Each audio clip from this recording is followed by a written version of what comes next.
You ever get mad at someone and then, halfway through being mad, realize you were already annoyed before they even existed that day? Like, you woke up irritated. The sun was too bright. Your phone battery was at 37% for no reason. Life was already suspicious. And then someone said one thing, and suddenly you're like, yes, it's you.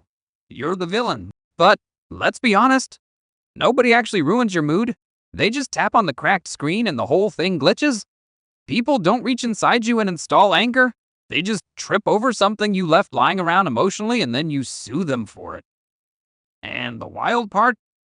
The more you fight being bothered, the more bothered you become. You tense up like, I will not be affected by this, while clearly being deeply, spiritually, emotionally affected by this. You argue in your head. You win. You lose. You bring it up again 3 hours later. You think of better comebacks while brushing your teeth. Congratulations, you are now trapped in a situation that ended this morning. Peace doesn't come from tightening your grip on life. That's how you drop things. Peace shows up when you realize you've been gripping air and calling it control. Think about the ocean. Waves crash, storms scream.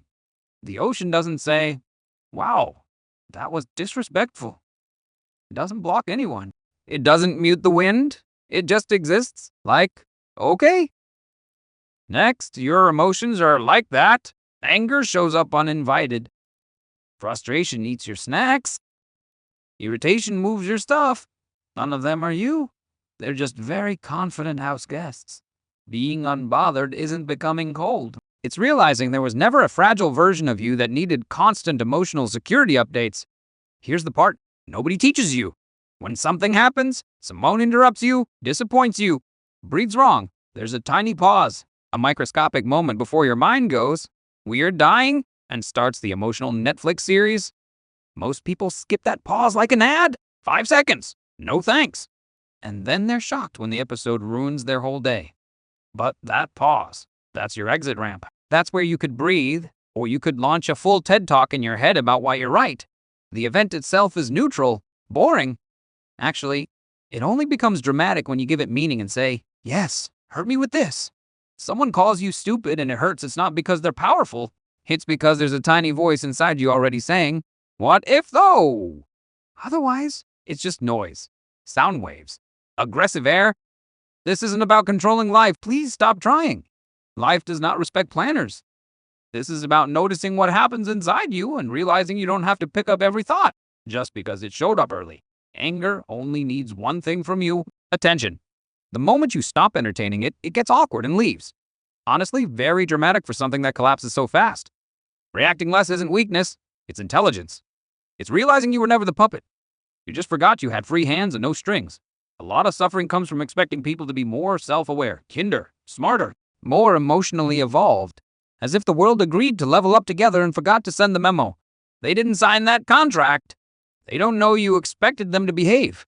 Expecting people to act like you is like expecting a vending machine to understand your emotions. You can shake it, but now you're just tired and snackless. When you stop demanding harmony from the world, something amazing happens. You start laughing at how seriously you used to take everyone else's nonsense. And that laugh isn't mean. It's relief. It's your nervous system unclenching.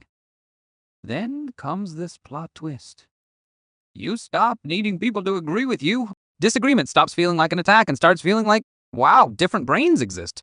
Being right is addictive. Let's be real. It feels good. Being right feels like wearing a tiny crown. But every time you insist on being right, someone else has to be wrong. And suddenly the world is full of idiots. Weird coincidence. What if life isn't a debate? What if it's not about winning? Truth doesn't belong to anyone. It floats around. It hides. When you stop chasing it like a maniac, it sits next to you quietly like, relax. I wasn't running.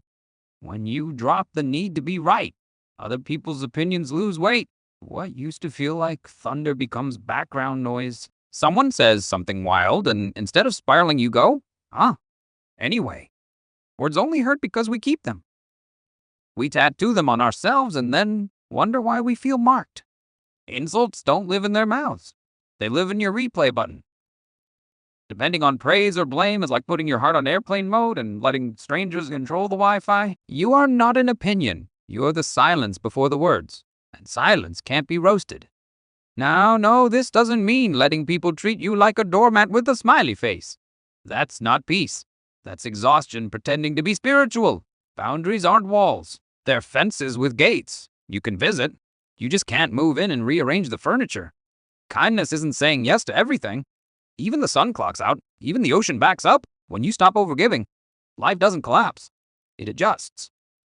The people who only liked you when you were available 24/7 get confused. That's not your problem. Real strength isn't loud. It's quiet. It's letting someone throw anger at you and watching it hit the ground because you didn't throw it anything to land on. Silence isn't retreat. It's saying, I'm not joining this argument, group chat, or emotional group project. And here's the part that stings just a little. The people who bother you the most, they're mirrors. They poke exactly where you're still tender. That sting? That's information. Annoying information. But useful? Once you see that, you stop taking things so personally. You almost want to thank them. Almost. Let's not get crazy. Eventually, you stop gripping.